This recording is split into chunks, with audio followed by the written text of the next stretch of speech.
എരുമപ്പെട്ടി കുണ്ടന്നൂർ ചുങ്കത്ത് വൻ കഞ്ചാവ് വേട്ട. ചരക്ക് വാഹനത്തിൽ കടത്തുകയായിരുന്ന ലക്ഷങ്ങൾ വിലമതിക്കുന്ന 80 കിലോയോളം കഞ്ചാവ് വടക്കാഞ്ചേരി പോലീസ് നടത്തിയ വാഹന പരിശോധനയിൽ പിടികൂടി. സംഭവത്തിൽ 3 പേർ പിടിയിൽ. തമിഴ്നാട് ധർമ്മപുരി സ്വദേശികളായ പൂവരശ്, മണി, ദിവിത്ത് എന്നിവരാണ് പിടിയിലായത്. 2 പേർ പോലീസ് സംഘത്തെ കണ്ട് ഓടി രക്ഷപ്പെട്ടു.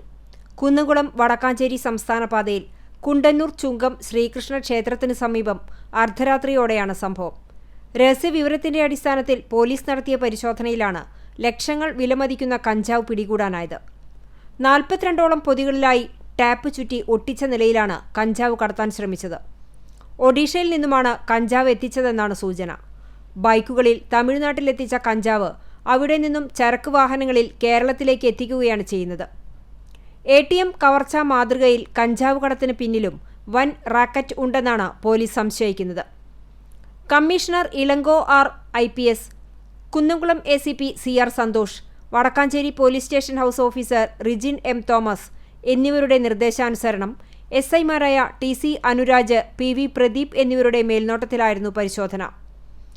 SI വിജേഷ്, CPO-മാരായ Arun, Babu, DANSAF team അംഗങ്ങൾ തുടങ്ങിയവർ പരിശോധനയിൽ പങ്കെടുത്തു. CCTV news, Erumapetty.